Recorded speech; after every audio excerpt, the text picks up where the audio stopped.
In the year 2013, a mysterious epidemic spreads across the planet, causing people to develop an irrational fear of going outside.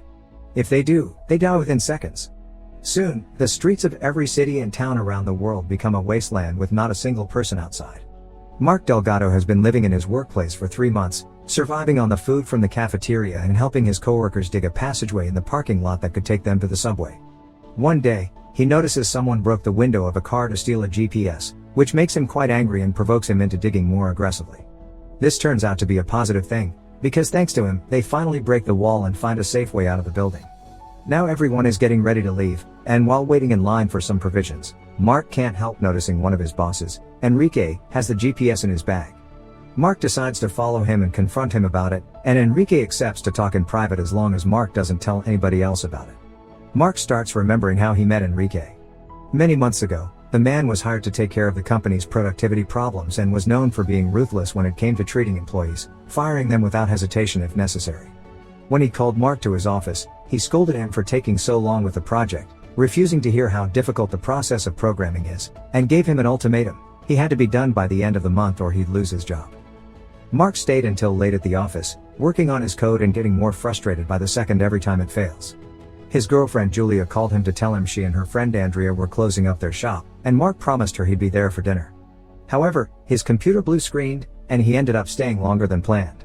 When he finally made it to his apartment, he noticed that his neighbor opened his door just to see him arrive, and his girlfriend already had dinner without him. He found her making toys for her shop, and while looking at a puppet she considered keeping for the future, she brought up the subject of having a baby, to which Marc replied he didn't think it was the right moment. Later that night, he couldn't sleep so he watched some TV. The news was talking about a Canadian teenager that recorded his suicide after spending 6 months inside his house, never leaving because of fear. The next morning at work, everyone was watching the same clip, causing Marc's coworker Rivera to nervously leave the area. Another coworker pointed out he hadn't changed his clothes or taken a shower in days. Back in the present, Marc tells Enrique that he wants to find his girlfriend, and the only way to properly navigate the subway tunnels is with the GPS, since phones don't have a signal anymore. He offers Enrique a deal: if he takes Marc to his girlfriend, he'll give him all the supplies he took from Rivera's locker. Enrique at first says no, but he changes his mind pretty quickly when Marc threatens to tell everyone about the stolen GPS. After saying goodbye to their coworkers, the two men enter the subway tunnels. The GPS is working fine, but they keep it off to save the battery life, and for now, they make do with a subway map. There are lots of people down there already, and they even hear gunshots, so they hurry up until they make it to the station, which is full of survivors from wall to wall. Suddenly, a teenager steals Enrique's bag with the GPS. He and Marc start chasing him through the station, following him upstairs and even dodging a fire until they make it to an area behind the turnstile. The kid joins 3 men that include his brother, who is a former cop and carries a gun. As the city outside finally starts losing all its power, the cop makes them fall to their knees while his brother finds the GPS in the backpack, then he comes closer to get Marc's bag as well.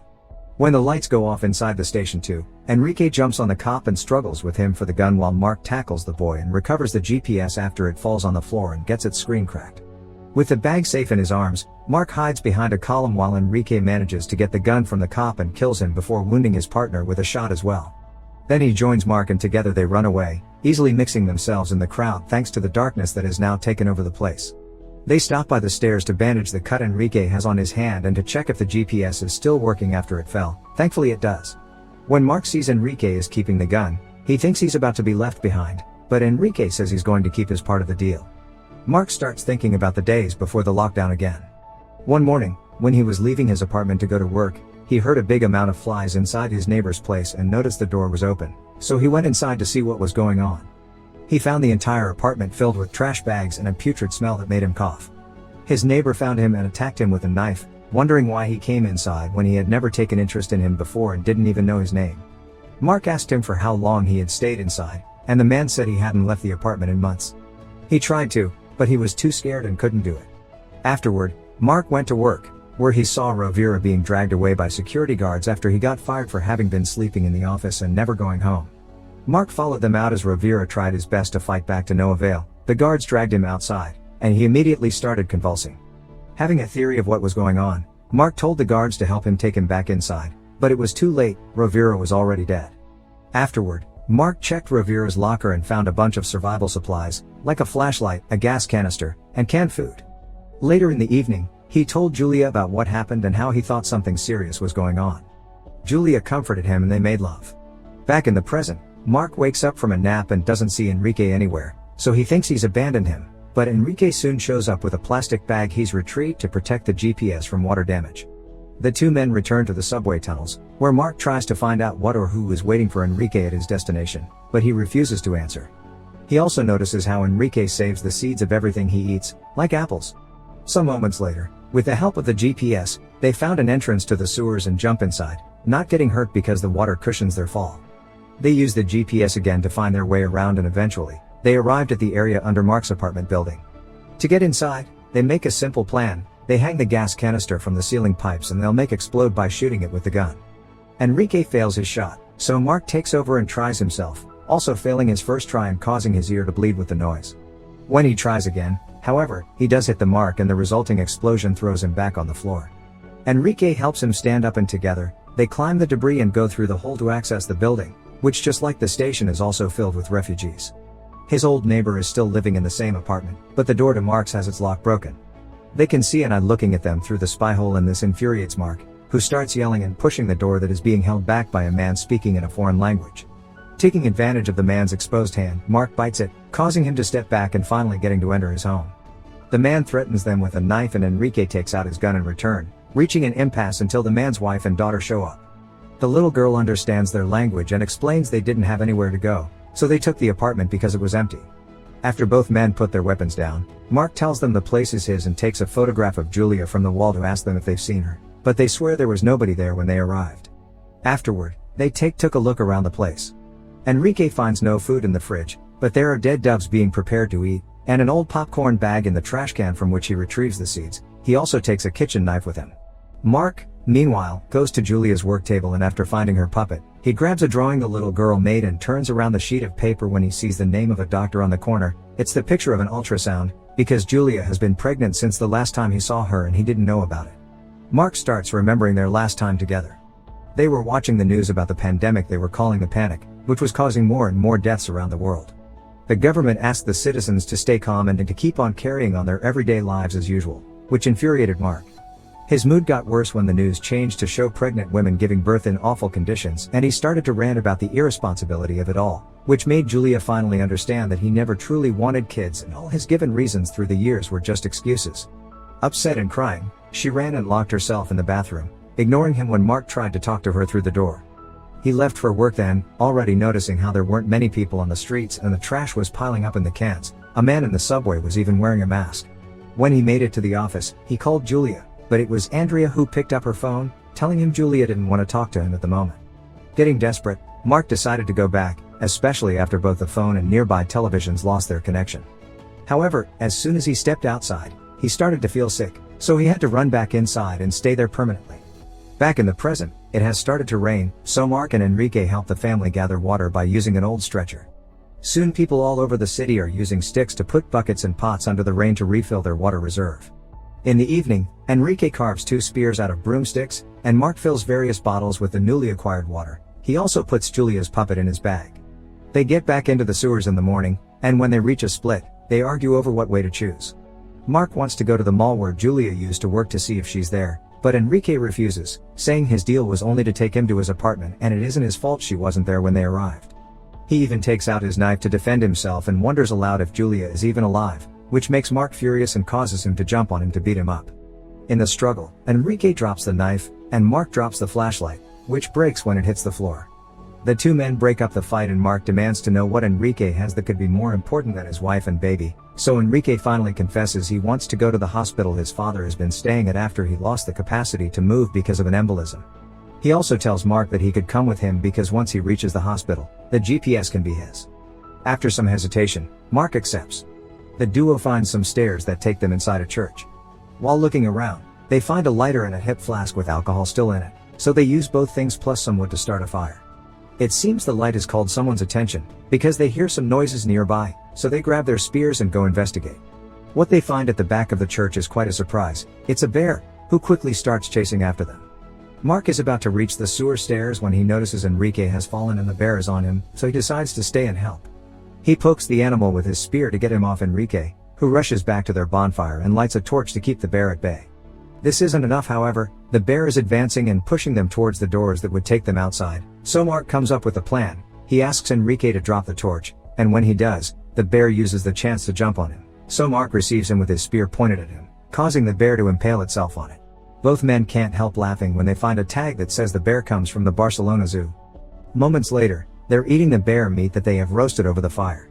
Enrique thanks Marc for staying instead of escaping with the GPS and admits that before everything happened, he would have fired him even if he had finished the project on schedule.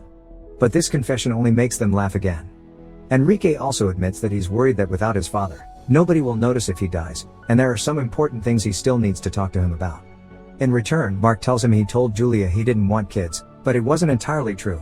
He was just scared he wouldn't be able to take care of and protect the kid, a fear that has only gotten worse in the current situation. Some hours later, they go back to the sewers and come across a family coming from the opposite direction. One of them is hurt, so they tell them to go with them to the hospital, but they reply with bad news. Rumors said the hospital Enrique's father was at is burned down. Freaking out, Enrique rushes into the nearest door and enters a building, where he climbs the stairs until he reaches a floor high enough to oversee the city and confirm the rumors. The hospital has indeed burned down. Feeling like he has nothing else to live for, Enrique breaks the window with a chair and gets ready to jump, but Marc pushes him back inside and tells him he needs him. Enrique disagrees, so he gives Marc the seeds for his future baby and tells him to leave. After going through the sewers again, Marc finally reaches the mall, which he enters through a parking lot filled with bodies. Ignoring the sensation of being followed, he rushes to Julia's shop, but he only finds the body of Andrea's mother. Getting incredibly desperate, he looks through all the papers and notebooks, but he doesn't find any clues, so he throws it all on the ground with anger and cries until he notices something in the mirror. After cleaning away the dust, he finds a note from Andrea for her mother, saying they're stuck in the supermarket section of the mall. Marc hurries to that area, which has been barricaded so the people leaving upstairs can't come to steal food from them any longer. The men guarding them threaten Marc with a bow, so he takes out a picture he brought from his apartment and explains he doesn't want trouble, he just wants to find his girlfriend. One of the men goes to the back to see if Julia is there with them, and while waiting, Marc sees some shadows moving behind him. Suddenly, a group of people that had been following him comes out, taking advantage of the distraction Marc has created to break into the market and fight for the food. As both groups get into a violent confrontation, Marc enters the market as well and looks for Julia, but finds Andrea instead. She mentions the last day she saw Julia was before she went to the doctor and, after kicking off an incoming attacker, guides Marc towards a nearby exit. However, they get separated when a beam on fire falls from the ceiling between them, trapping Andrea between the flames and the outside world. She opens the doors and Marc encourages her to go out, but she can't bring herself to do it and dies when more of the ceiling falls on top of her. Marc wastes no time and starts running in the opposite direction, only to be jumped on by one of the crazy raiders. He's about to be stabbed when suddenly, Enrique appears and pushes the guy away before helping Marc to stand up as he tells him he knew he'd still need him.